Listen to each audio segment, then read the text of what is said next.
Blog Talk Radio. Are you ready? The champ is here! It's just a man! Give me a hell yeah! What the rock is cooking? To be the man, you have to be the man! Big bubble pump! It's your hooker! Falling! Holla! In the air! Woo, woo, woo! Cup of coffee in the big game. It's Sunday night, and you know what that means. Famcast Media probably brings you the latest edition of Working the Marks. And yes, I am New Jersey's premier award-winning journalist, the Professor Fernando Uribe, and he is New Jersey's premier wrestling analyst, the PKM superstar, Patrick Kennedy, Mick Rivera, join us here on Working the Marks. What's going on, baby? Oh, hey, it's me. What up, white boy? How you doing? I'm doing well, bro. What's going on? No, I wasn't talking to you. I was talking to Dave. Oh, gotcha. Yeah. Okay. My bad. Gotcha. What up? What up, Dave? But nah, man, just happy to be back. Got another great show lined up for you people here. Yeah, just can't wait to talk about all the shit that's been going on, man. There's been a lot of excitement in the business lately, right? Man, folks here on this rainy Sunday night, sharing is caring. Click that share button. And of course, check us out on all our great social media platforms. A shout out to Dee Rotten. I won't give up his government name. Our amazing executive producer, and he's the one really that makes this show happen every single week via StreamYard, on Facebook Live, as well as all the other social media platforms available there with Working the Marks. Pat, you said it, man. Let's get right to it here. Obviously, the WWE draft, the 2023 edition, took place this Friday from Corpus Christi, Texas. The game started the show coming out, talking about obviously the importance of this draft and what it would mean, and just maybe a little bit of a review here about the picks. Obviously, to no surprise, Roman Reigns and Solo Sikoa, along with Paul Heyman, stayed on SmackDown. We also saw some interesting things, which I know kind of, I guess, raised the ire of a lot of marks. What else is new? Yeah, exactly. Apparently coming to SmackDown will be, well, actually staying on SmackDown will be Hit Row, as well as Lacey Evans. But a lot of sort of movement towards, the main brand, towards Raw. We started seeing Maxim male models move over to Monday Night Raw, which, again, I don't mind seeing Maxine on my TV screens on Monday nights. The Viking Raiders, bit of a surprise there.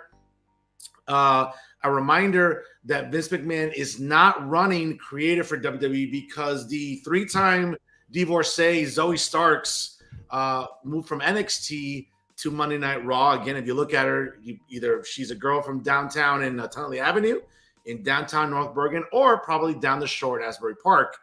Also staying on Raw is Dexter Lumis, in addition to Chelsea Green and Sonya Deville. Natalya moving over to Raw, which is interesting. A call from NXT, JD McDonough coming up. Candice LeRae staying on Raw. And another surprise, a move from NXT to the main roster. Apollo Crews is back on the Red brand. Those are some of the live updates, man, going on the draft, as well as apparently Bianca Belair, the reigning and defending Raw Women's Champion, is moving over to SmackDown. That kind of sort of raised the ire of a lot of marks online. Like, wait a minute, why are we switching the champions, basically? I mean, do they have to switch the belts? Are they going to give it up? Something that I guess it didn't sit well with a lot of marks, but what caught your eye about the draft picks, man? Let's just talk about that Bianca thing real quick there. So, like, of course, people are going to complain about that because they're going to be like, well, she's the Raw Women's Champion. She should stay on Raw, blah, blah, blah, right? But, like, why don't you just let it marinate? Let it play out, because they're obviously going to do something where it's going to end up making sense in the long run. So, it's called creating programming. It's called creating television, creating storylines. You can't just do everything in one day and then that's it. That's not going to work. You have to do it over a long period of time. Pat, I'm sorry to cut you off, but it seemed like it might seem like what's happened before, where the champions just exchange the title belts. And I guess sometimes fans bitch and moan about, like, well, wait, why do that? Why not just keep the champions on their brands? I mean, again, that sort of seems to be like the ongoing criticism of moves like that. Well, people are talking about it though, right? Sure. People, I mean, they're commenting on their hashtags, on their mentions, on everything else, right? They're involved, and that's the biggest thing, and that's what you really want. You want people involved. You want people talking about your product. So it's a smart thing to do. They might swap it, they might not. They might make a match. They might do something. Let's see what happens. But I think that the draft is a good thing, especially for such a big roster that the WWE has between, obviously SmackDown and Raw and, the developmental show NXT.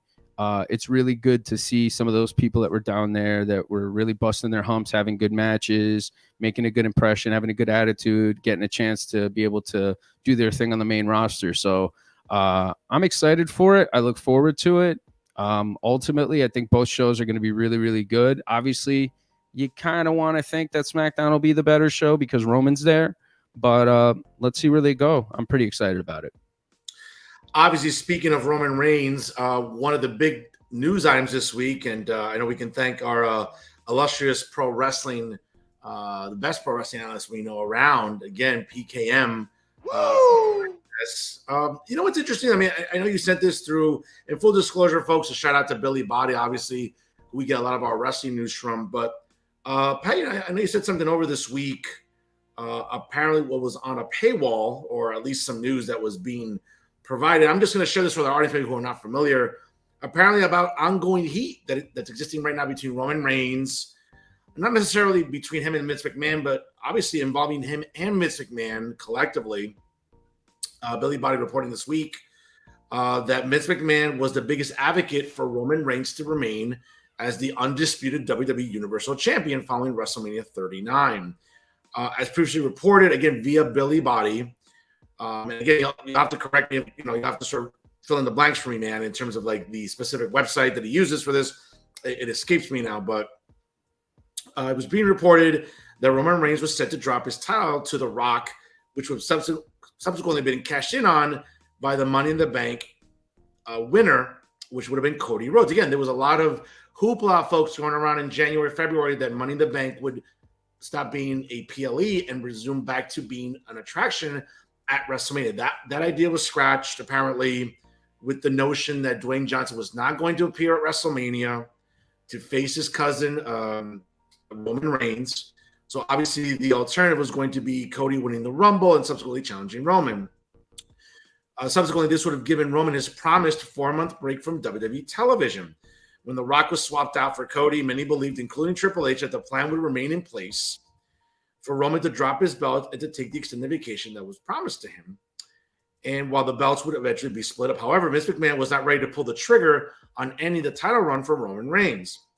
Vince McMahon ultimately made the call to not, quote, finish the story at WrestleMania in Los Angeles, thus causing huge complications for splitting the titles. When Vince decided and told Roman and Creative that he was keeping the titles, he did not secure any additional dates for Roman to appear during the vacation. Triple H and others assumed that Roman would play ball after he initially agreed to stay on and appear at Raw. However, Roman has not been agreeable when it comes to any further dates. Roman is refusing to attend any of the draft shows. As we saw, he was not on Friday night on SmackDown in Corpus Christi, Texas. He also will not be appearing at the upcoming Backlash PLE or the upcoming Money in the Bank PLE, which emanates out of London during 4th of July weekend. Will also not be at the Night of Champions PLE in Saudi Arabia, which coincidentally would be the exact 1,000th day for him to be as the undisputed WWE Universal Champion. It's also unlikely for Randy Orton to be ready in time for either show, as he's not been medically cleared yet. While Roman now unlikely will not culminate his 1,000th day at the Night of Champions, it's put significant heat on both Reigns and McMahon. Furthermore, it was said to be Vince's decision to keep Roman as the 2-belt undisputed champion and introduce a 3rd belt rather than stripping him of the one title, believing that Roman Reigns' presentation should remain untouched and not lessened in any way whatsoever. Reigns, obviously, it was being speculated to be drafted to SmackDown as the number 1 pick, which he was, where he'll keep both belts, but he will not attend either show as per his agreement. A lot to unpackage there, Pat, but thanks to you, obviously, for sharing that and obviously making that available for our audience today. Pat, what do you make of all this clusterfuck? So first off, the website that I got it from, and it's through Billy Body's paywall. It's thedirtysheets.com. I recommend everybody check it out. He's always got great, spot on, accurate information, the kind of scoops that you're not going to get from anybody else. And by the time the other people get them, it's already old news. So I definitely recommend checking that out. So here's the thing with Roman. It's really interesting because he was promised a lot of time off in the past. And, he had to pay back that time that he was away, during the pandemic and stuff like that. And I think that they've come to the point where he's finally made up that time and he's going to get that time off that he was originally promised when he was supposed to get it. So right now, he doesn't really want to budge. He wants to, take his time, get better, heal up. Maybe he wants to spend time with his family. Here's another thing that people also tend to forget. He has leukemia. So, this could play a part in it too. We don't know. But if I had to guess which show he might come back at, I mean, all those other ones, the Backlash doesn't really seem like he's going to make it. I would probably say for the 1,000 Days, he would probably end up making Night of Champions, maybe. But, I don't see that really. I don't see that happening, I guess, maybe, as far as things are looking right now. But if he did show up, it might be that one. It might be that one. Money in the Bank, same thing. Doesn't really have to be there. The fact that they're creating another world title is telling you the fact that maybe Roman's going to be gone for a while, so it'll give the fans something to kind of rally behind. If I had to guess, I would say a babyface is going to end up winning that title. And I think that that's going to be the guy that probably will be the one to, dethrone Roman somewhere down the line. But I just think this just adds to Roman's heat, him not being around. This is really going to put him over the top. And I see him holding on to that belt till WrestleMania 40. Honestly, I really, really do. And I think he's gonna do a lot of good stuff between now and then. It's been rumored that Edge is going to end up having a retirement match or a career match with Roman somewhere down the line, where Roman's going to retire him. So I think that would be really, really awesome. I mean, for Roman, it's great. For Dom, that would be something good too. But Dom's probably going to end up doing something with his dad somewhere down the line. So he's just going to have massive, massive, massive heat. I mean, to the point where every March is going to be like, well, he's not there, and why should they even give him the title? Roman's going to show up and, Vince McMahon, all the usual bullshit that you hear from the fucking marks. That's what you're going to end up hearing a lot of. And I think that the heat that Roman's going to have on him between now and WrestleMania 40 is going to be something that we've never seen before. I agree with you, man. And certainly a lot there. And obviously, which segues into the next topic here. This past Monday night on Raw, Paul Levesque unveiled the new WWE World Heavyweight Championship. And it's certainly, when you look at the title belt, and certainly they did not waste any time in making it available at WWEshop.com for a mere $500 American dollars. Jesus Christ. Money never sleeps, Fernando. I know, and it never does. And certainly he unveiled, and it was interesting because of the way that Paul Levesque phrased it, right, during the actual announcement about Monday Night Raw one of the brands, needs a champion that will be available full time. Yeah. That doesn't just come and go when he pleases, right? Which is kind of funny, right? It's like sort of like taking a dig at Roman. But you know what they're doing when they do stuff like that? They're getting the marks upset. They're like, yeah, see, even he knows it, and it's just like, no, of course. And when you look at the actual title, it's a bit of an homage to the old NWA / WCW World Heavyweight title, the title that Ric Flair, the real world's champion, made famous in the early 90s.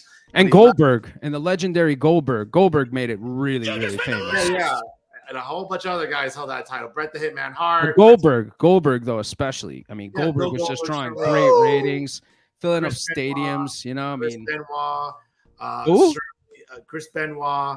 Never heard of him. Neither is WWE Creative anymore, or Peacock. As well as other wrestlers. We all know the affinity that a lot of the marks have for that old World Heavyweight title belt, right? Reminds us about Ric Flair. A nice homage, obviously, with the WWE logo on it. It's interesting, though, that as soon as the announcement came out on Monday night, you saw wrestling Twitter was a buzz. All the marks were just complaining, from like the usual, talking heads on Twitter to like the usual podcast guys on Tuesday morning, Meltzer, Alvarez, Wade Keller, obviously Sean Ross Sapp. And I think that there was this sort of consensus among all these dirt sheet writers and marks online. What a waste of time. It's a secondary belt. It's not as important.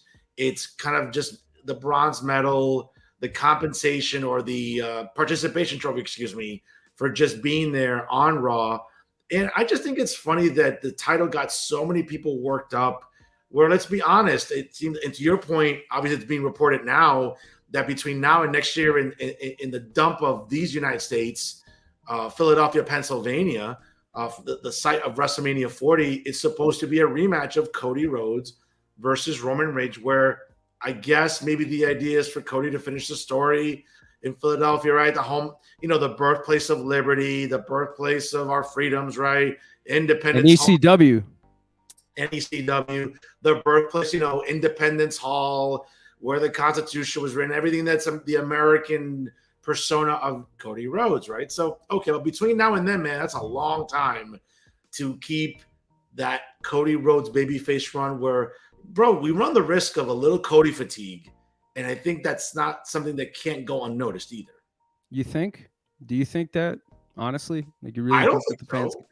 No, I don't think so. But I mean, again, the speculation is that how can you keep this going with Cody another, not a full calendar year, but almost close to a calendar year of trying to keep him hot, trying to keep him, I guess, not within the good graces of the fan, the audience in all the shows, but for the most part, his merch is still going to sell. He's still cutting great promos.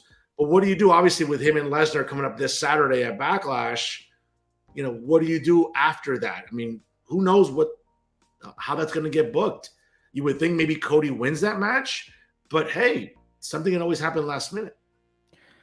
Well, a lot of the guys that are flipping out about it are usually guys that are not very pro WWE. Even when WWE knocks it out of the park, they find something negative, tiny little thing, or Vince was breathing in the same room that this decision was made, and just the usual bullshit that Marks always spew out.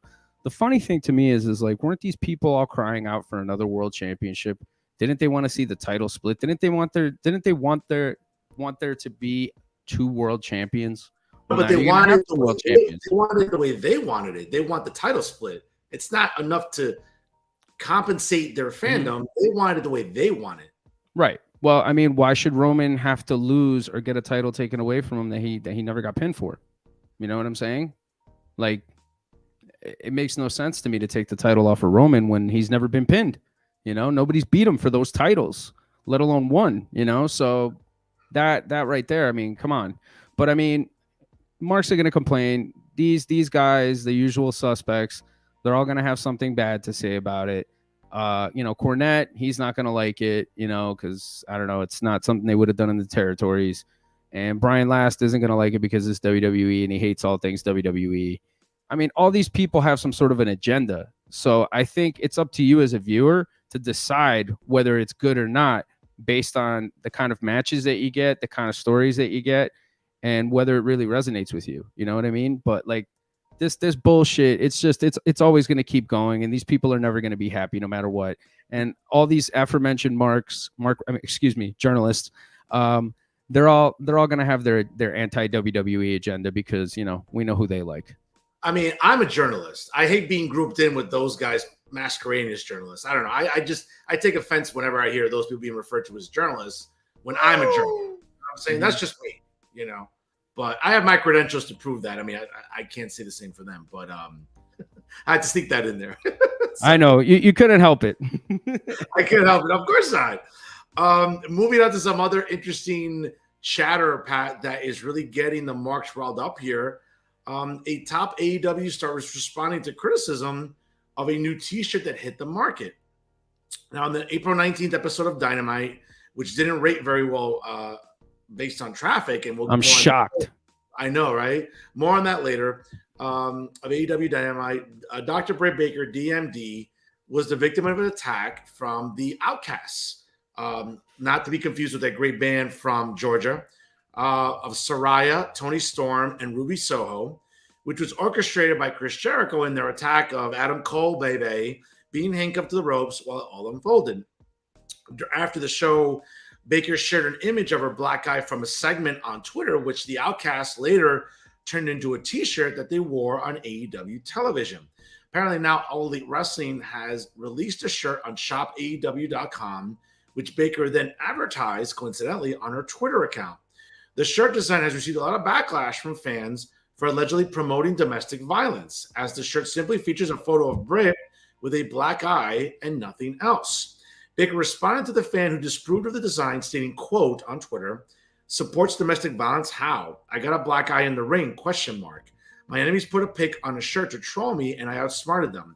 Does that mean all the top selling bloody t-shirts are supporting murder?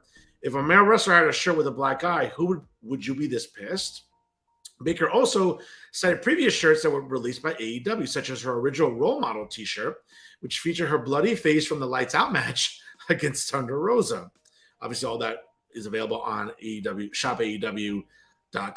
Pat, it's interesting about what this represents because number one, listen, Britt Baker's not known, and we talked about this off the air. Obviously, the famous shirt of Stone Cold Steve Austin bleeding profusely while he was in a submission hold, which he never tapped out to at the hands of Bret the Hitman Hart back at WrestleMania 13. That was iconic. Obviously, that bloody shirt sold millions over the years, right? And especially during the Attitude Era. But that's a guy that we all know, Stone Cold Steve Austin. Britt Baker is not a household name, only to that audience. Now, could we caption a little bit better? Maybe, but I just think it's just fans and people just looking to get offended by something, which again, it's Sunday night. It's not Monday night. That's usually a talking point I would make. But it just seems like people looking to get offended about something and anything and everything, which gets a little exhausting at some point. I mean, I don't see a problem with somebody not liking domestic violence.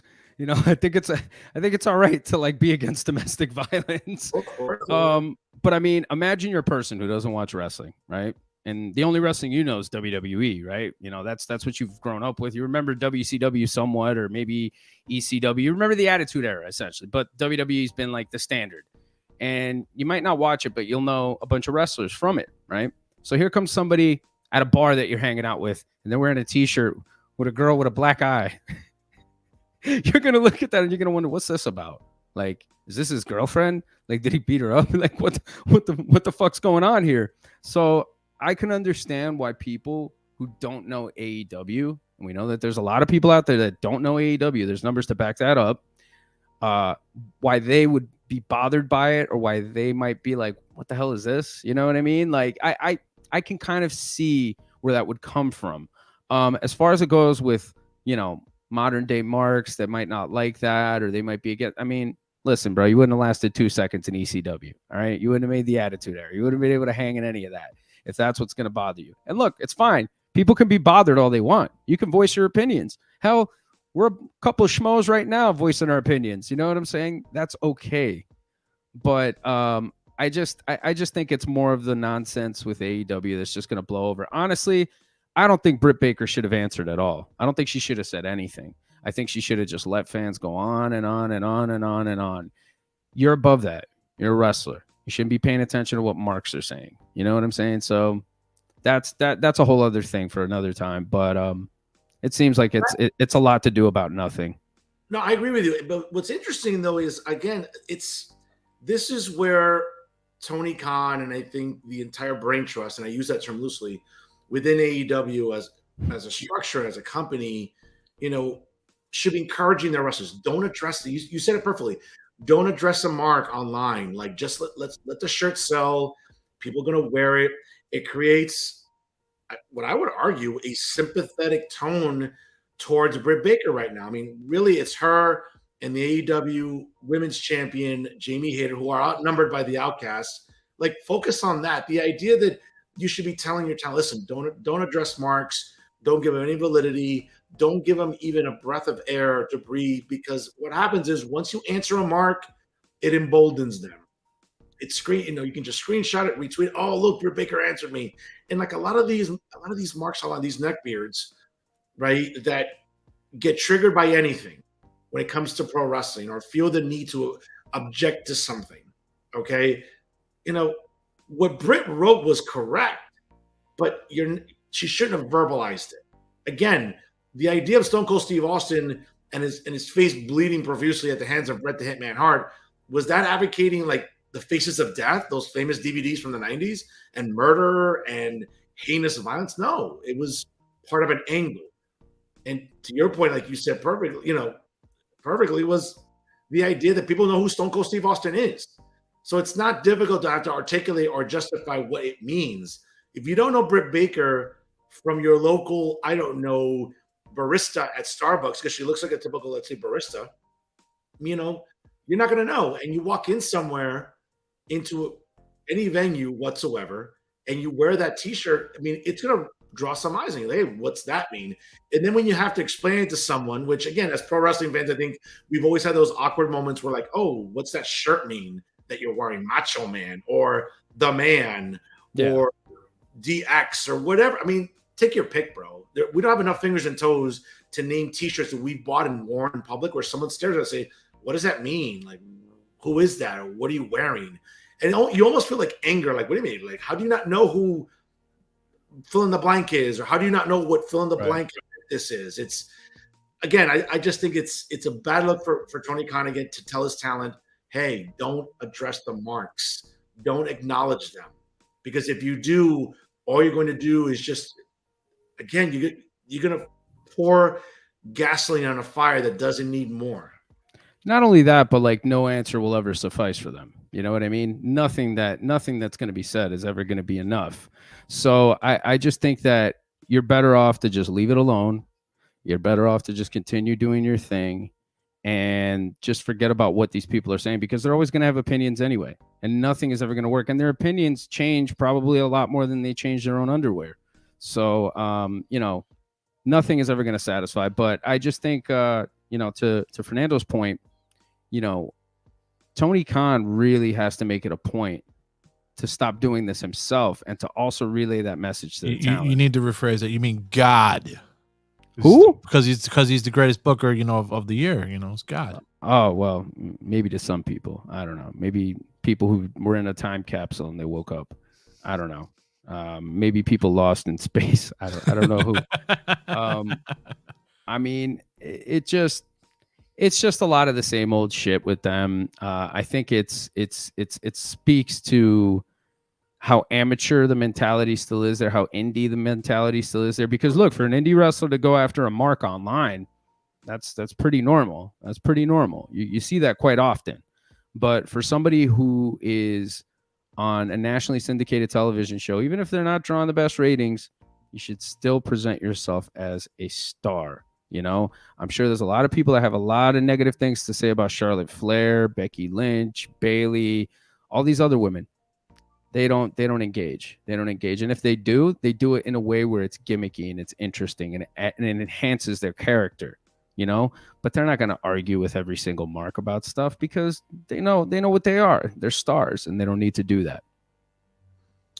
Well, certainly something to keep an eye out for, because I'm sure that this will continue to sort of just pick up some fire online. We know listen, if anything emboldens the marks and galvanizes them to continue bitching and moaning, I'm sure this is one of those things.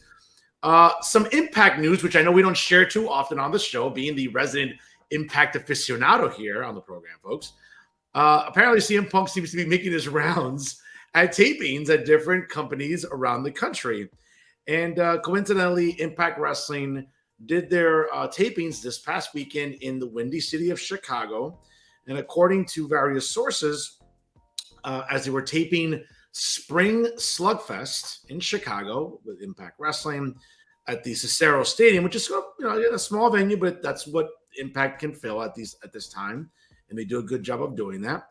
Apparently, CM Punk was welcomed there and brought through by former Knockouts champion, now known as the Juggernaut, Jordynne Grace, and also was invited by Mercedes Moné and Trinity Fatu, who this past week, the wife of Jimmy Uso, signed a contract with Impact Wrestling.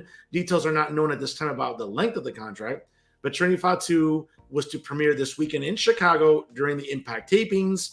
A good pickup for that women's division, which is, again, is a little thin, only with Deonna Purrazzo, the reigning and defending Knockouts women's champion in Impact Wrestling, as well as the Juggernaut, Jordynne Grace. You have a couple of other talented ladies that's still a little bit green, like Masha Slamovich and a few others, but certainly a big catch for Impact Wrestling to land Trinity Fatu.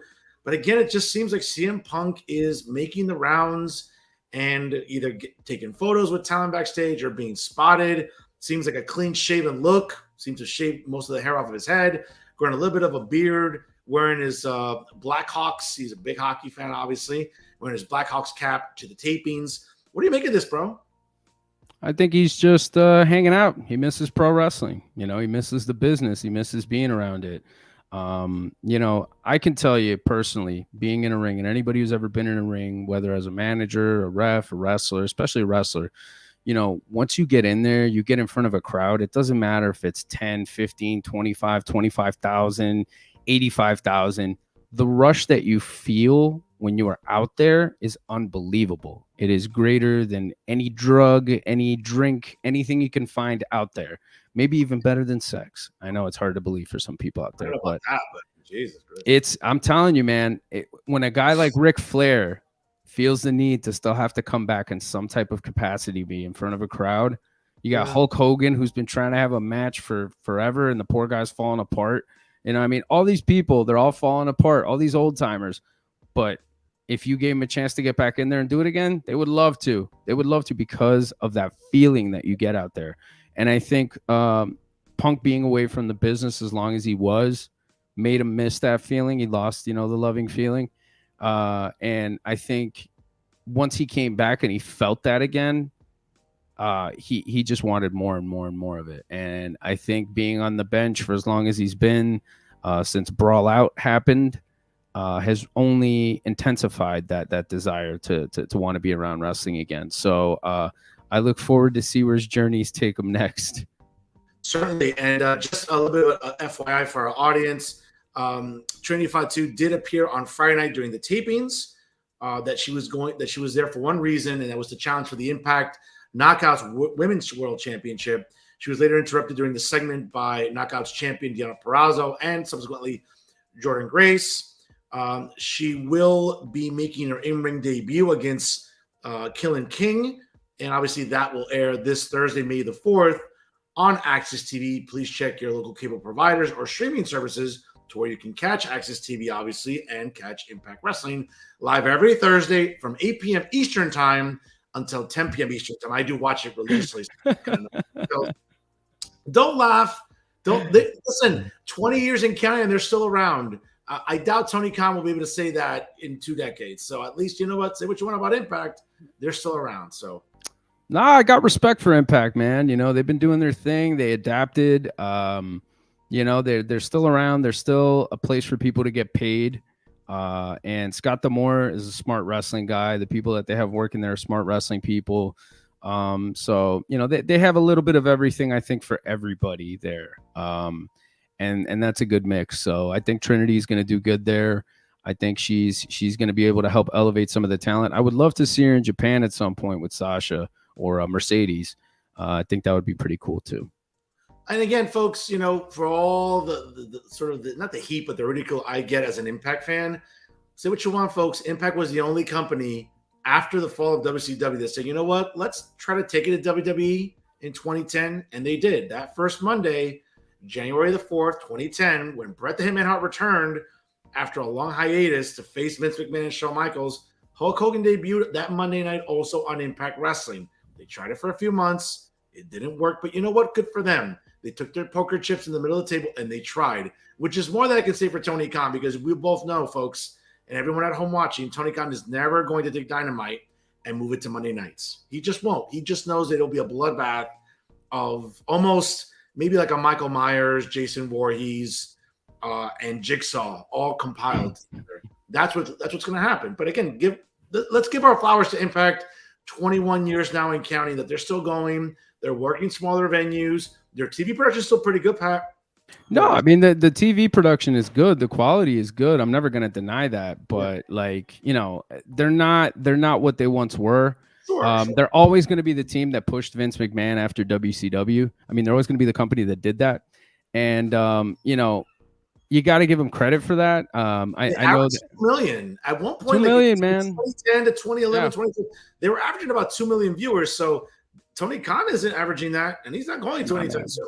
And that's a ballsy raw to go against with Bret coming back, burying the hatchet and all that stuff. He could have buried the hatchet at the Wild Rover, but he didn't know where that place was. But I mean, hey, again, he went to face Vince McMahon after the Montreal Screwjob in '97, so that was going to get ratings no matter what. Yeah, absolutely.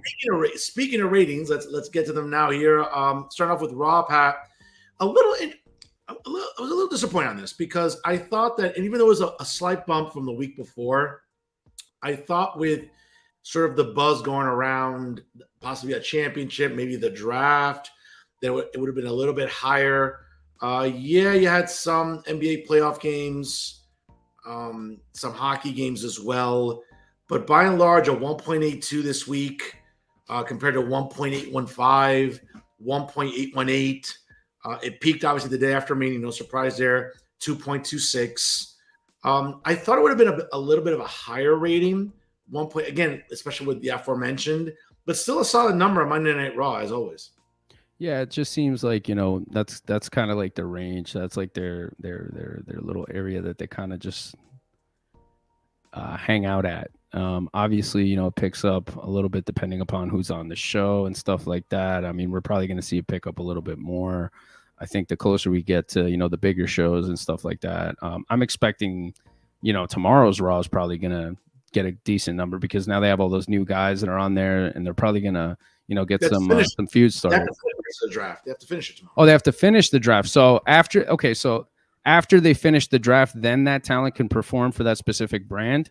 Is that how it works? Yeah, Triple H announced on Friday that after this coming up Raw, that the new rosters will take effect the Monday after Backlash. So that's a week from tomorrow. Yes. Gotcha. Okay, so it's just going to be more or less the same people, or is everybody from the both brands going to be on it? Hard to say. I don't want to confirm or deny either that point, but I know that the draft completes tomorrow, so who knows? There might be some more movement tomorrow. I mean, again, you saw that a lot of people are moving to SmackDown. Raw got some names. Maybe there's still some NXT call-ups that haven't gone up. Again, for all we know, maybe Braun Breaker shows up tomorrow, right? Who knows? Yeah. I mean, we I think we just got to tune in and see. But I expect for them to continue doing that number and maybe even get the twos again. Regardless, man, they're consistently nailing that number. They're putting on good stuff. They've been having great matches lately. I expect more of the same. And again, I mean, not to sort of make excuses for it, but again, because of television consumption, Pat, I can't say enough about, listen, these NHL playoffs have been super exciting. They have. Okay? These games are going to take away a little bit of an audience that maybe tends to watch wrestling too on Monday. Same thing with the NBA playoffs. And of course, it's Monday, but the next round's coming up in the Western Conference. By the way, shout out to my Lakers closing out. Woo! Oh, it's the Lakers this year? Well, maybe. What about the Knicks? Go back to your Knicks, bro. That's your first love. My Heat today with a nice win at the Garden. I don't know. We'll see. Your Heat versus what? Your Knicks? You're a freaking basketball polygamist, this guy. I mean, I don't know. I'm a hoe. Just say it. I'm a hoe. Just call me a hoe on the air. Just call me. Yeah, bro. You're a hoe for basketball teams. You really are. No loyalty, But in all seriousness, I mean, again, there's a lot of television consumption out there, man. The NBA playoffs have been exciting. Every round, every series has been exciting. Every NHL series has been exciting. I would a lot of game sevens too in the NHL. I mean, we got a big game 7 tomorrow night. Let's go Devils. Let's fucking do it. Let's beat the Broadway Blue Skirts in center packing. Baseball's still in high gear, as they say. I'll be honest with you, Pat, I wouldn't be surprised the Raw after Backlash. Obviously, that's when the new rosters take effect. Don't be surprised, maybe back up in the twos. It's still doing a solid number. For all intents and purposes. So it's nothing to panic about. Speaking of panicking about numbers, let's move on to Wednesday. And again, folks, a little bit of a bump from the previous week, but still a very measly 863,000 this past Wednesday on Dynamite. A main event of, Kenny Omega and Takeshita. I forget what his name is, but Takeshita teaming up with Kenny Omega. Takeshita, he's a New Japan star, teaming up against Claudio Castagnoli and Jon Moxley. Obviously, as well, what's a mere 863,000 compared to the previous week, 830,000. Back to April 12th, 866,000. April 5th, 877,000. Back to March, 833,000. I mean, folks, March 22nd, we had 954,000. Even before that, February 22nd, a little over a million, 1.028, and then January 25th, 1.003 million. Best numbers. In another convoluted show where, you got to see Adam Cole confront Chris Jericho. He got jumped along with those who saved him, Orange Cassidy and Bandito. The return of Roderick Strong, somehow fending off 5 grown men. Bandito, yeah, reuniting with Adam Cole on the show. A good feel-good moment again for those of us who love the Undisputed Era in WWE. Just a bad show, man. Where is Fish? Orange Cassidy defending the coveted International Heavyweight Championship against Bandito. Good match for that audience, obviously.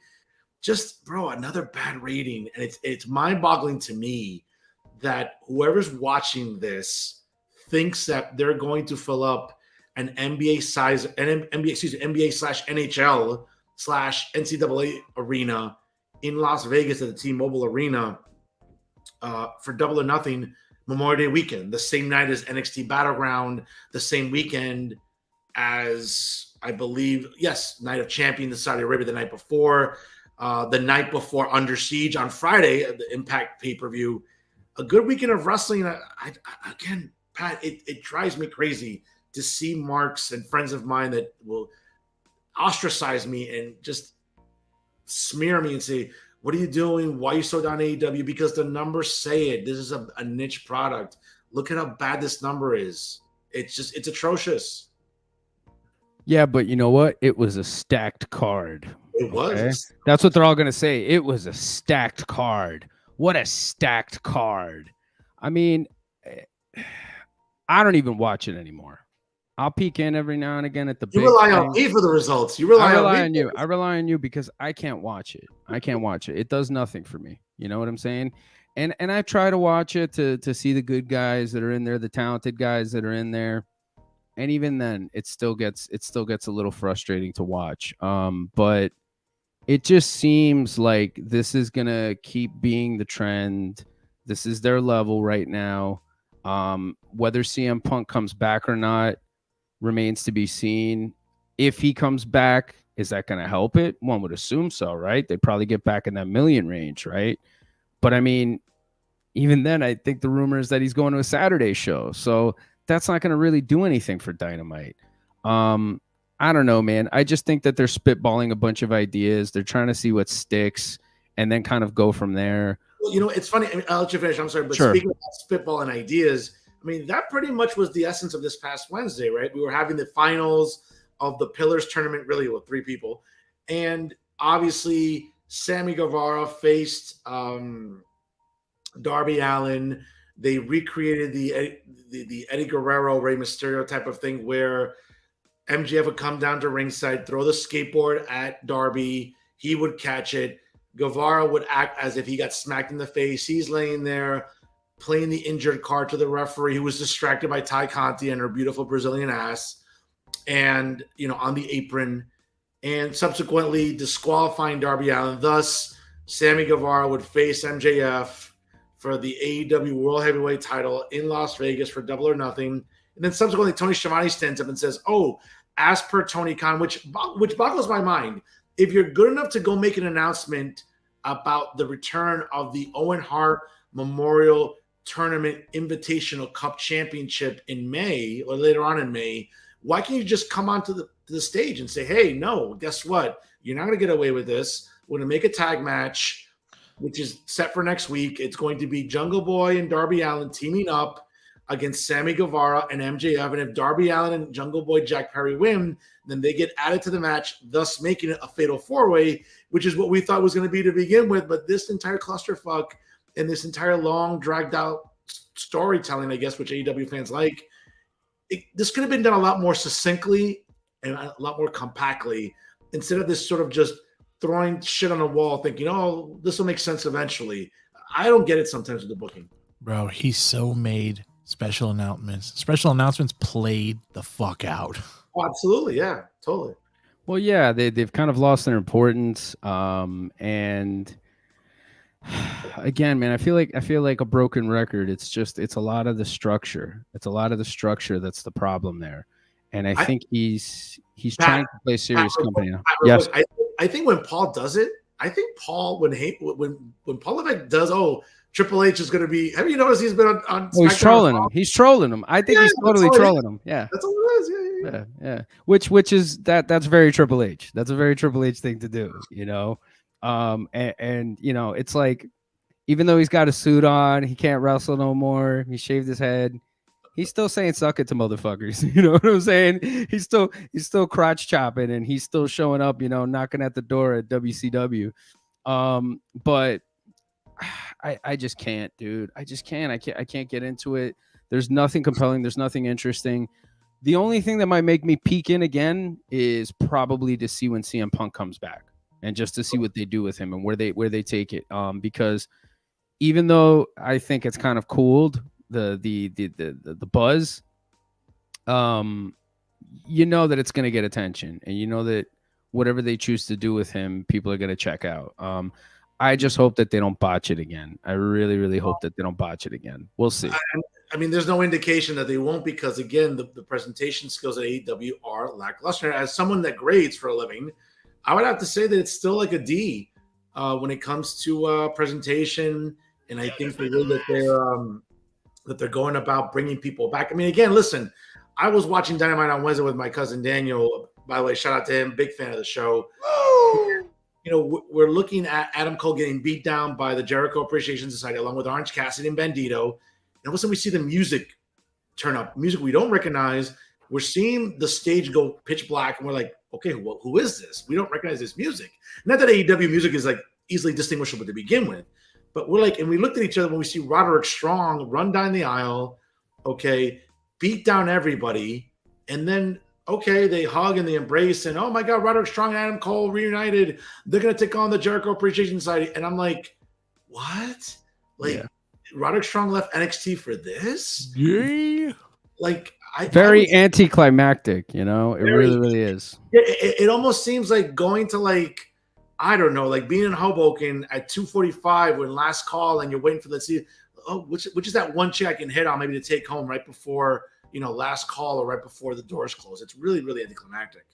Moving on to SmackDown here.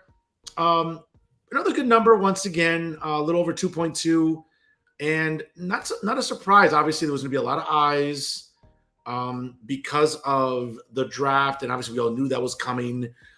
We saw a lot of movement in the draft this past Friday. We'll see it culminate tomorrow with what names will be bouncing back and forth between Raw and SmackDown. Maybe some new NXT call-ups. Again, speculation running rampant that maybe Braun Breaker will be summoned to Raw, since obviously it seems like a good portion of Raw roster spots on the draft are going to be filled tomorrow. But solid numbers again. We look at SmackDown, 2.2 over the weekend, 2.1 on April 21st, 2.26 on April 14th, 2.468 on April 7th. Obviously, the SmackDown right after WrestleMania. The SmackDown WrestleMania weekend, obviously that Friday, 2.373. Solid numbers. And it's interesting because we know that SmackDown, for all intents and purposes, is going to become the flagship show for WWE now. Obviously, it's the show that has Roman Reigns on. The Bloodline primarily is on SmackDown. That's what's driving merch sales. That's what's driving ratings and all the metrics. And it's funny for all the fans and the marks online that seem to go into these diatribes and all these tantrums. Well, you know, WWE's becoming too predictable. WWE's not fresh enough. Well, it's still fresh because it's still drawing 2.2, 2.3, 2.4 at times.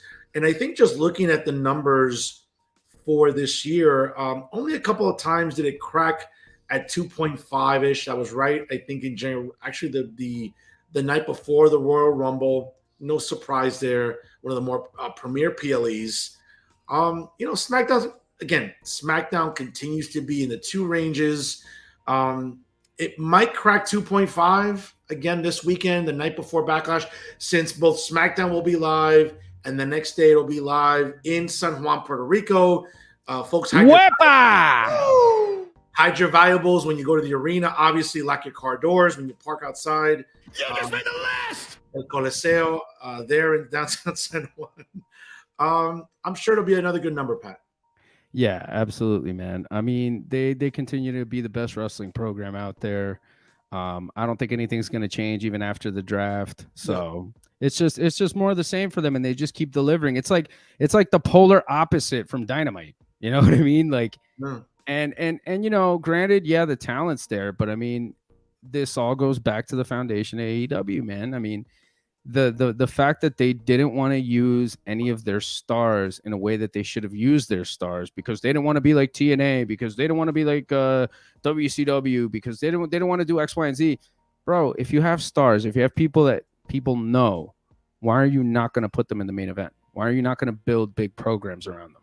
You know what I mean? Why are you not going to promote them to be an attraction? That's what they're there for.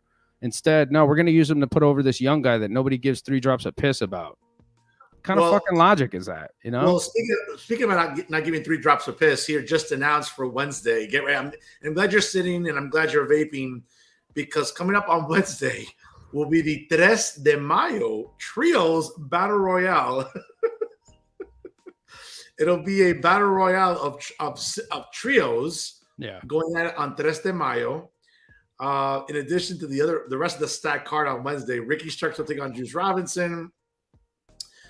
So again, the trios. I can't even say it. El 3 de Mayo. I might need to start vaping just to get through this. A trios tag team battle royal will include the Dark Order of John Silver, Alex Reynolds, and Evil Uno. They'll be facing the Acclaimed, Max Caster, Anthony Bowens, and Billy Gunn. They'll be facing QT Marshall, Powerhouse Hobbs, and Aaron Solo, which will be facing the Butcher, the Blade, and Kip Sabian, which will be facing the Lucha Brothers and Vikingo, which will be facing the Varsity Athletes, Tony Nese and Josh Woods, along with Ari Daivari. The Outcast Saraya will take on Willow Nightingale in a singles match. And the Jericho Appreciation Society of Jake Hager, Matt Menard, Angelo Parker, and Daniel Garcia will take on Orange Cassidy, Bandito, Roderick Strong, and Adam Cole. That's your card. Along with MJF and Sammy Guevara will be facing Darby Allin and Jack Perry. Again, if Jack Perry and Darby Allin win, they'll be added to the title match on Double or Nothing. I might need a drink after announcing all that. El 3 de Mayo, the trios.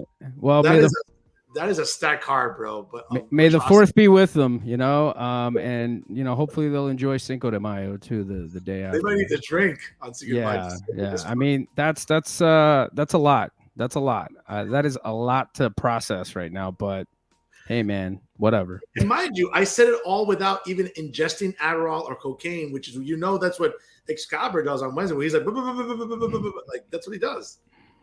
Well, the snowman. Everybody knows about the snowman. I mean, folks. I mean, you want to listen? If you need a reason to drink early before Cinco de Mayo, do it on 3 de Mayo this Wednesday on Dynamite. That's for sure. But again, getting back to SmackDown, good numbers once again. I'm sure that into the go home show the night before for Backlash in San Juan, Puerto Rico this Saturday coming up. It should be interesting as well. Pat, our main event topic this week, and really I think it sort of speaks for itself. It would appear that CM Punk, Phil Brooks, might just be the most interesting man right now in professional wrestling. Prove me wrong. I agree with that 100%. I think that, you know, while Roman's not around, while everything's kind of just business as usual, Punk is just really getting a lot of news, a lot of buzz, a lot of hype around him. And he's a smart guy. You know, that's one thing that you could say about Punk. He's a very, very intelligent dude, the best talker of his generation, bar none. One of the best workers of his generation, too. But just a guy that really knows how to get people to talk about him, and people are talking about him. I mean, he showed up backstage on Monday Night Raw when they were in Chicago. It was my understanding that he was on a flight with some of the boys and the girls that were coming back from Florida to Chicago for Raw, and some people invited him. He went backstage. One of the big things was he was able to mend fences with The Miz, who he and The Miz had a pretty dicey relationship based on some Twitter encounters there. But, you know, really interesting to see him do that. Really interesting to see him at a different phase in his life. And then also, from what was reported, had a bit of a meeting or a conversation with Triple H. So who knows where that could lead? Who knows what the situation is there? I kind of think it's more of what I was talking about before, that I think he just misses the business. And I think he knows that, a lot of people like him and he's welcomed into a lot of places. But it was also reported, I'd also like to add this as well, that he was asked to leave. Now, some people say that was a Vince McMahon call, might have been a Triple H call, might have been a bit of both. Maybe Triple H told him in the room, hey, man, nice to see you, and maybe they settled their differences. And he said, look, you're under contract over there. This guy, the Snowman, is, accusing us of tampering. This would kind of look like it's tampering. Maybe it's best that you go. But, obviously Vince McMahon, in the Technodrome or wherever he's located, the evil layer of Vince McMahon, kind of like, what's his name? The dude from Inspector Gadget.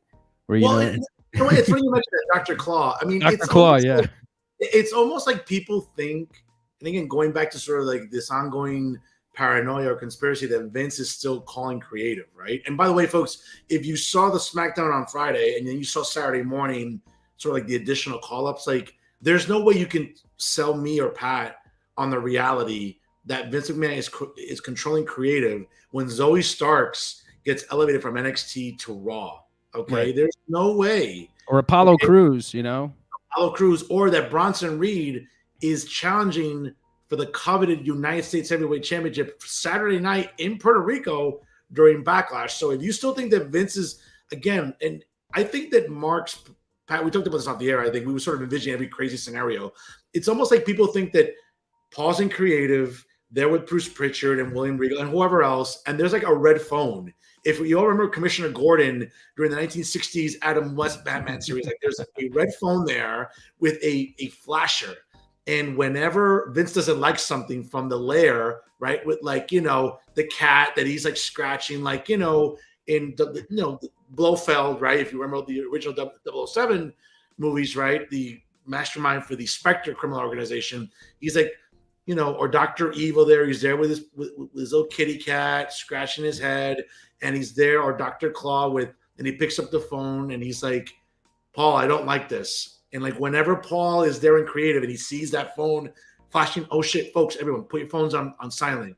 Vince is calling. And he's picking up, all right, Vince, what should we do? Like, that's not happening. You know what I'm saying? Like, that just isn't happening. No. But that's the visual that Marks have in their heads. Here's another one that I think it's gonna spawn a conspiracy theory, but you're gonna get the people that are gonna think that Apollo Crews got called up because he was mentioned in that lawsuit.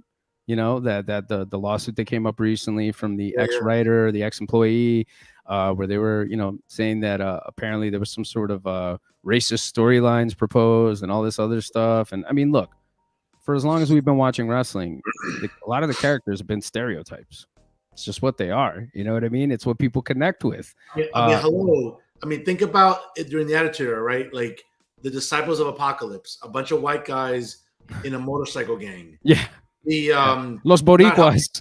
Yeah, I mean, bro, that was a stereotypical Upper West Side, Spanish Harlem on the East Side.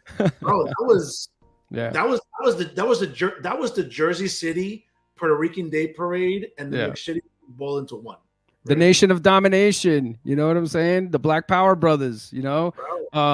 Stone Cold Steve Austin, the beer drinking redneck. Well, I'm gonna tell you, it's the bottom line. DX, I mean, so a lot of this, stems from stereotypes. A lot of these characters are stereotypes. The Iron Sheik, you know what I mean? Like you go through the history of wrestling and that's what you're going to find. Roddy Piper, from Scotland wearing a kilt, like all of these things have been around forever. And there's different types of personalities in wrestling and there always will be. But I think like a lot of this stuff seems to stem from people who did not like stuff that was going on in a writer's room, and they took that stuff a little bit personally. And then look, if you've ever been in a writer's room, whether it's for TV, for movies, or even improv, which I've been around that in acting classes, people come up with a lot of out there kind of stuff, and a lot of stuff is said and it's thought about. And maybe for somebody who's not initiated, who's not familiar with the wrestling business, they're going to hear that and they're going to think negatively about that. But we'll see where a lot of that stuff goes. But I just think that Punk, getting back to Punk, Yeah. he's just a very, very smart dude. And he knows that he's building up a lot of buzz. And a lot of people even said that they think he's just hyping up his AEW return. Do I think he's going to stay in AEW? Like, do I think that that's going to be the company he's going to retire in? I don't know, man. I don't know, because there's a lot of money to be made in WWE. And a lot of the people that people thought were never going to go back ended up back in WWE and got inducted into the Hall of Fame. So I think it's smart of him to just mend fences and to kind of take the temperature, so to speak, with WWE. Yeah, I was just about to say that. I think that was a smart move. I think he's being very proactive about where his career is headed now, because let's be honest, ladies and gentlemen, we're entering the twilight years for CM Punk. He's not a spring chicken anymore. Even though he's been off, he was away for 7 years. He's, for the most part, his body got, the rest he needed.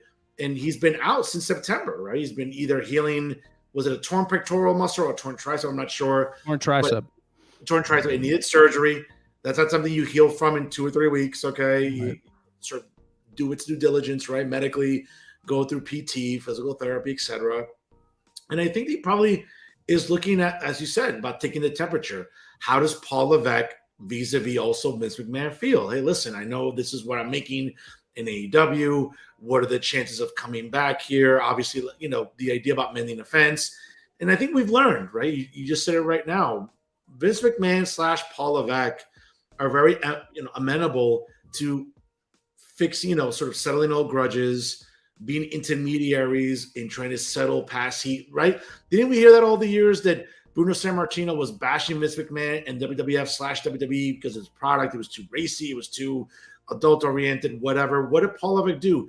Year after year, he kept chipping away, kept talking to Bruno. And who would have thought about Bruno Sammartino appearing at the Hall of Fame, making a speech after years of lambasting Vince McMahon?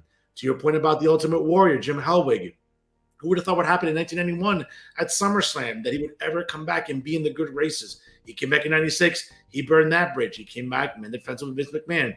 Bret Hart, after Vince McMahon screwed him in Montreal in 1997. He didn't screw him. He didn't want to do his job, all right? Stop.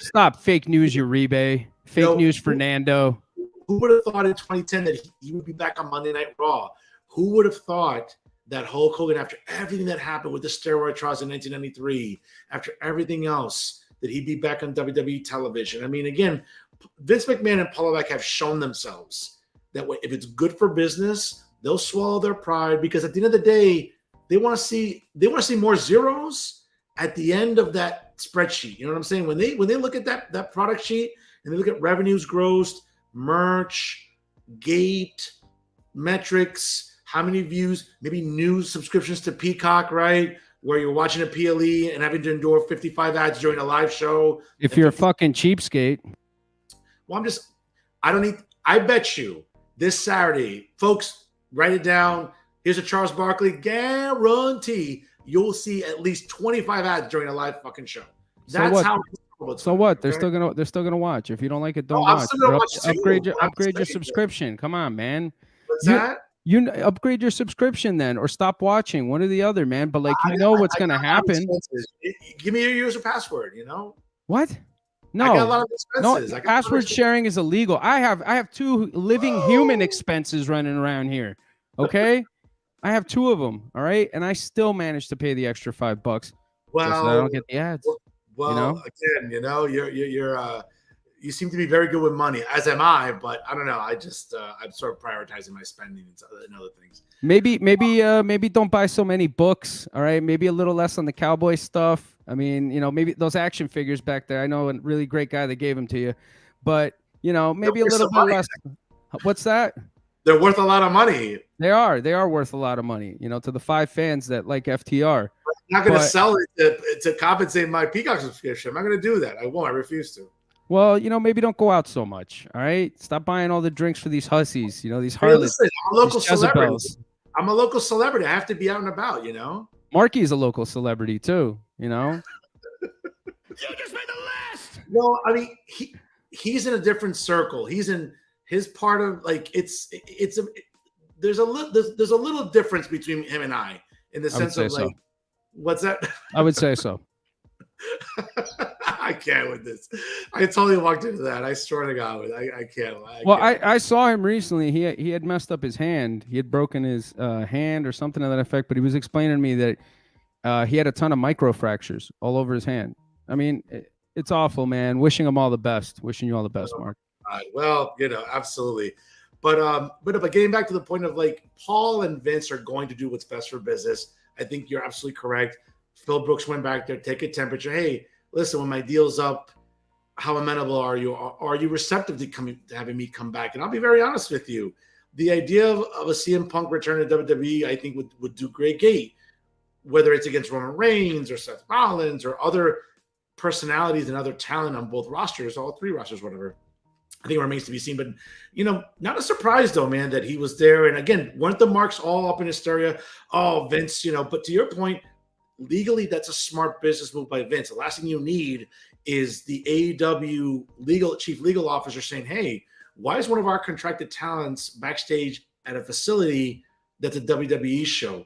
Who initiated the meetup? Who called who?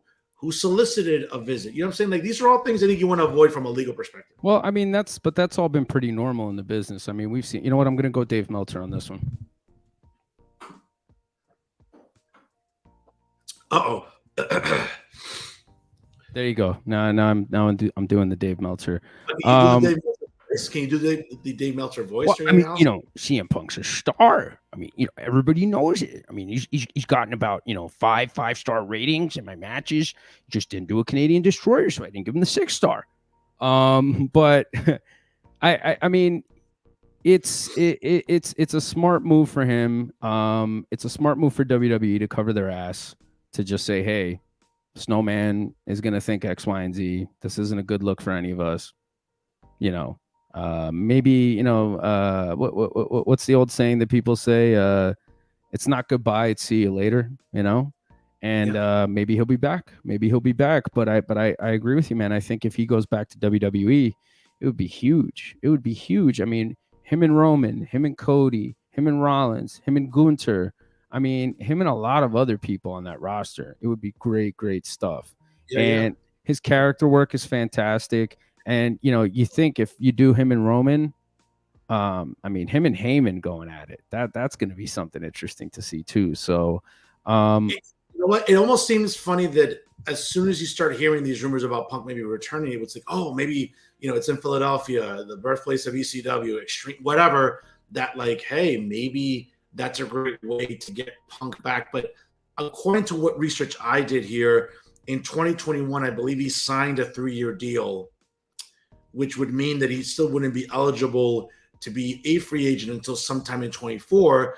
And to your point, previously during the show, he still has to make up that time he lost due to injury, which will probably have him carry into 2025. So I don't, the idea of CM Punk returning to WWE television, I think, is a far-fetched reality.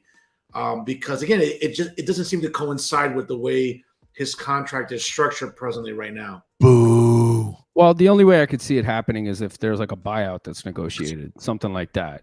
But again, we don't know yet. If I was Tony Khan, I wouldn't get rid of him just yet. You need him. You need that guy. You need that guy like you need a rolled up dollar bill or a cut up straw. You need him. And, he's definitely somebody that can help draw ratings.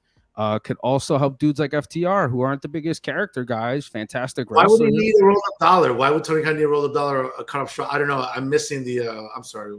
Because he's this. Oh, wait, hold on a second. Here, I'll tell you why. Because he's the Snowman. And everybody knows that he's the Snowman. So that would be pretty obvious, And he'd be all hopped up on the powdery gimmicks, on the booger sugar, and he'd be like, Punk, I really need you to come back to TV. That's probably how he hears everything in his head right now with this echo. Probably. But I wouldn't get rid of him if I was Tony Khan. I'd use that guy to try and squeeze whatever money, interest I can. You got that stadiums that need to be filled, maybe. I don't know. Yeah, stadium, you need to sell some tickets for, which, by the way, I had sent you a picture of some of the prices. I mean, for me personally, man, if I was Tony Khan, I would try and go affordable on the tickets to try and pack the place. You know what I mean? That's the objective. You want You want to make it look like there's way more AEW fans than there actually are. So you really need to be giving away these motherfucking tickets. And for him to price it, kind of similarly to what WWE priced their tickets for Clash at the Castle, it's a little dumb. It's a little dumb. Now, what happens between now and then, we don't know. Who knows? Maybe certain people will sign with the company, certain people will debut. We don't know. We don't know what can happen between now and then. But I just think that you have 2 pay-per-views before that. You have Double or Nothing this month. Yeah. I'm sorry, later on next month, the Memorial Day weekend. You have AEW / New Japan Forbidden Door coming to you from Chicago in late June. You have the premiere potentially, I believe, and don't quote me on it, folks, but I think it's Saturday, June 17th. Yep. Emanating from the United Center for the premiere of AEW Collision, which I think seems to be the show that's going to premiere Saturdays, 8 p.m. Eastern time to 10 p.m. Eastern time. I mean, I don't know why you would. Again, it's a summer show. And then aside from Dynamite and Rampage, you have this new show, and you have to be able to, I guess, generate enough interest, to your point, to get that show filled. And then the following week in Chicago, you have All Out. So a lot of buildings to pack. You need star power, right? absolutely you need a ton of star power. Obviously, you got a legend like Goldberg out there. You might want to throw some money to him. Yeah, Bill Goldberg. Yeah, Bill Goldberg's certainly a name you want to go after. Bill Goldberg, yeah, he would be a guy that you would definitely want to sign. We still don't really know what's going on with Drew just yet. Maybe Drew could be that guy that could go over there. Remains to be seen, but he definitely needs to get as many stars as he can. Man. He'd be dumb to leave. I don't think so, Fern. If they're giving him more money and he's, in the later end of his career, Steve Miller, bro, take the money and run. You know what I'm saying, bro? Take the money and run. Because that's what I would do. I mean, look, is it going to be great? Is it going to be the best stuff of his career? Is it going to be as big as what WWE does? No, it's not. It's not. But if the money is right and they're offering you more money than WWE is willing to give you, you got to consider it. You got to consider it. Yeah, but then the speculation runs rampant about like, okay, if you sign Drew Galloway for the sake of argument and you want to get that name to headline the show in London, what do you listen? I know that it triggers me a lot, but if the end game is to have Drew Galloway and Bill Goldberg, that's not going to sell out a stadium. I'm sorry. I'll plant a flag on the hill and I'll die on that hill. That's not going to your point about you have to make tickets more affordable. Yes, number one. Number two, that's not going to sell out Wembley. Galloway and Goldberg, that's not going to sell out Wembley Stadium. I don't think Goldberg would be the match for him. I think maybe Goldberg versus CM Punk would be a little bit more interesting. Not help us. I think even Goldberg, why not Goldberg versus Sting? You know what I'm saying? Goldberg versus Sting. Who knows? Who knows what they could do? Why would you wish that? Why would you want people traveling thousands of miles to see Bill Goldberg and Sting, bro? No, man. But these are two characters that still make a lot of money in merchandise. You know what I mean? They generate a lot of money and a lot of interest in their household names. You need household names at this show. For me, for Drew, I would think the match would be him and MJF for the title. I think that would be really, really good. I mean, again, I think. Drew's gonna outsize him completely. Drew's gonna look like a monster next to him, but MJF can carry it, with the shtick. I agree with you. I just think that, listen, getting back to Punk, obviously that's a name that Tony Khan needs on television.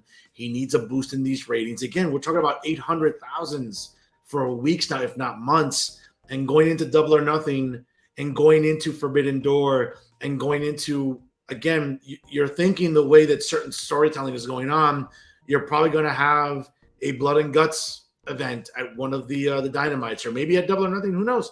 You have to find ways to make the show compelling. Punk, for better or for worse, makes the show compelling. What he's going to do when he returns, I think, again, it'll help in the short term, but AEW still has a long-term problem in terms of keeping mainstream eyes on their product. Okay, you would think that with all the resources they have and a new show, take advantage of talent that's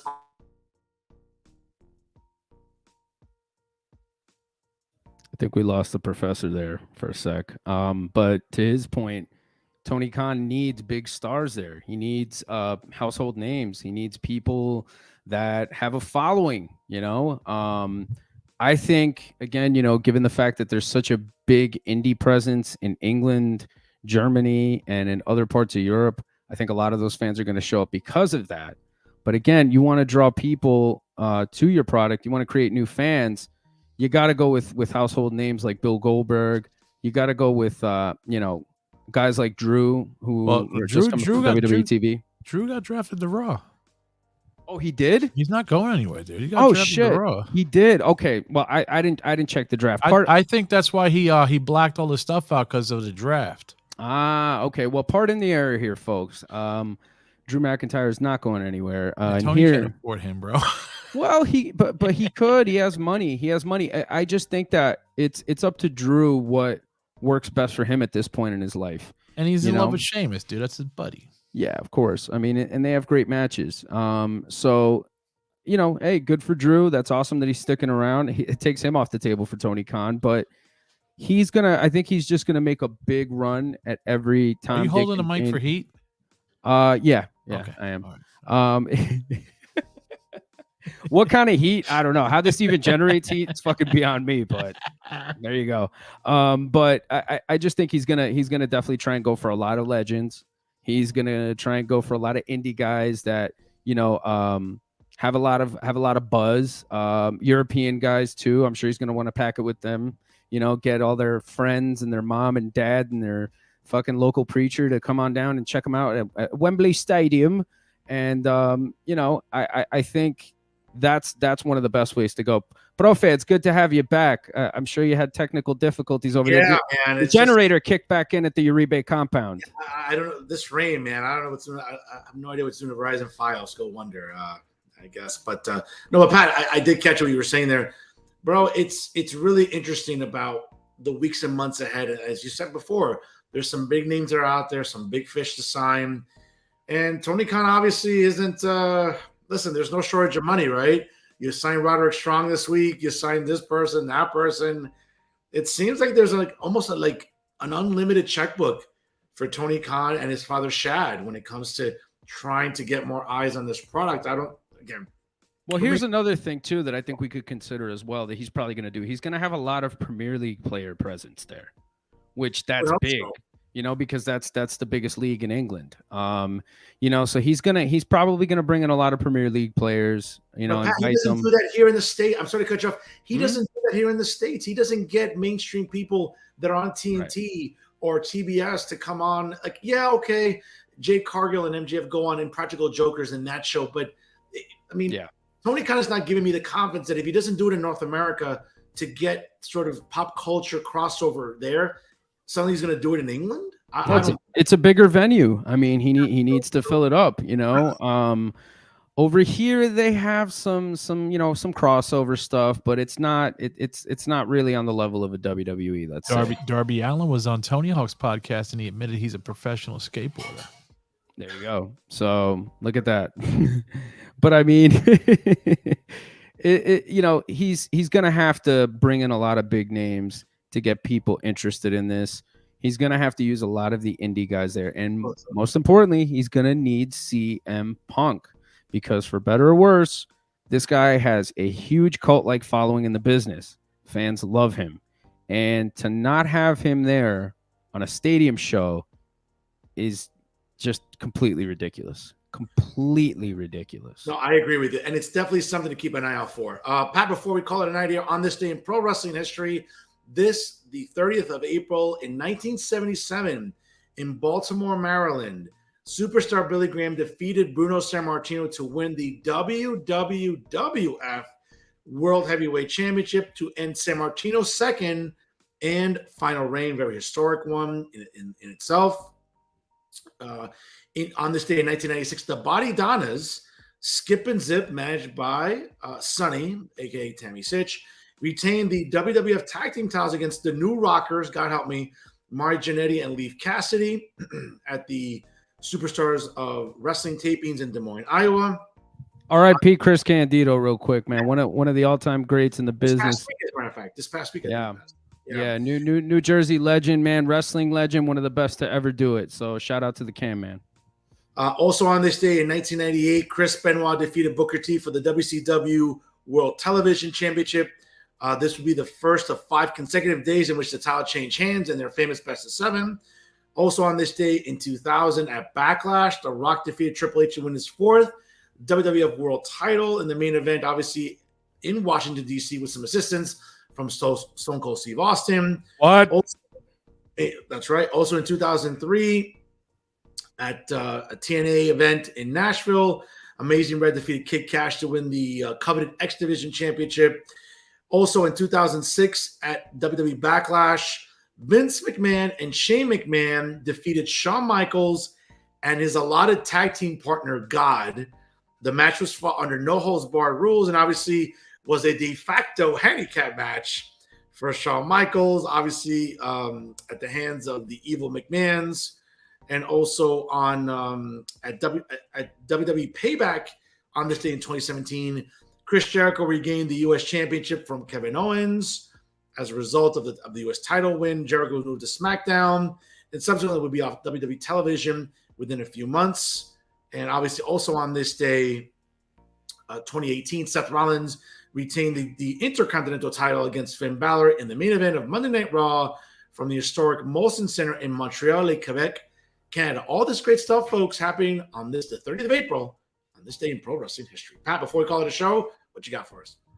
I just want to send a shout out to Johnny Depp for making shady facial hair really cool all those years ago.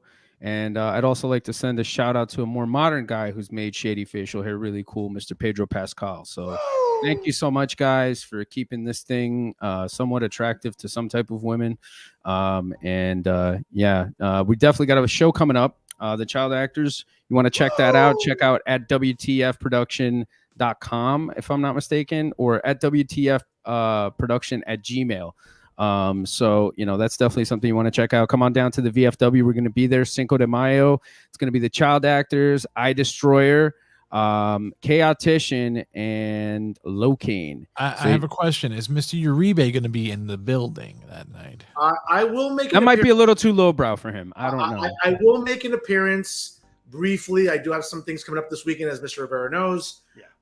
But I will be making an appearance briefly. I am a man of the people, and I love music from all genres. So just make sure you stop by the front of Dungeon booth and pop in. Yeah, our very own Dee Rotten's going to be there as well with from the Dungeon with Stu Hart podcast. So he's going to be interviewing a lot of the talent as well that night. Maybe even me. I don't know if I want to do an interview that night. I'll see how I'm feeling. But it's going to be something you don't want to miss. So definitely come on out. $20 at the door. You can also hit up at WTF Productions or WTF Visuals on Instagram for any ticket information. So, and check out From the Dungeon podcast with our own Rockin' Body. She's going to be there. Rocky Rock. She's going to be talking all about the show. And check out that episode of From the Dungeon with Stu Hart podcast.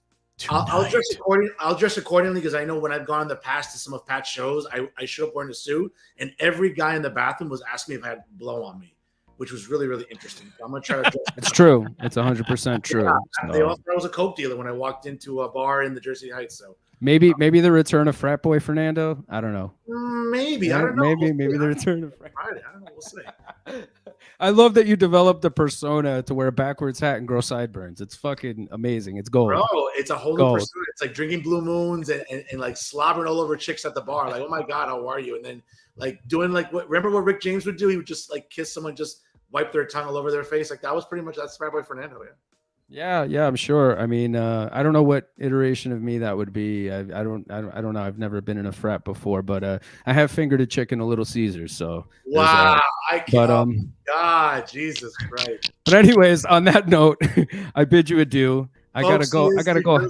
Premier wrestling analyst Patrick Kennedy McRivera. Yes, thank you so much for having me on, guys. I appreciate it. Look forward to coming back here with Working the Marks. Come on out to the show. I probably won't talk to you. I'll probably no-sell you, but come on out anyway. Check out the other bands. There's probably some nice people there, maybe even some girls. So keep on keeping on. Life's a garden, dig it. Plug your political gimmicks. Thanks, Pat. Folks, again, great show here today with New Jersey Premier Wrestling analyst Patrick Kenny, Mick Rivera. Folks, tune in tomorrow night live at 6 p.m. Eastern time for the latest edition of Real Talk with Fernando Uribe via Jersey First TV. I'll have Nicholas Luciano, the executive director of Safe Way Out, one of the premier domestic violence awareness organizations in the state of New Jersey.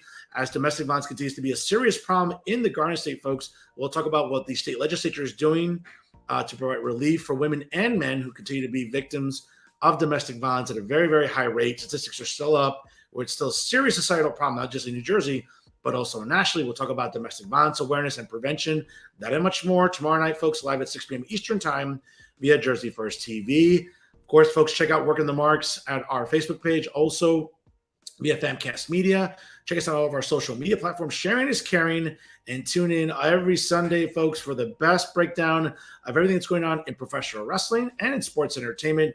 No one does it better, folks, than Working the Marks here on Famcast Media. I am New Jersey's premier award-winning journalist saying so long, folks. Happy Sunday. Stay dry in this torrential rainstorm here as we will flip the calendar to the month of May. We'll see you next weekend, folks, here on Working the Marks via Famcast Media.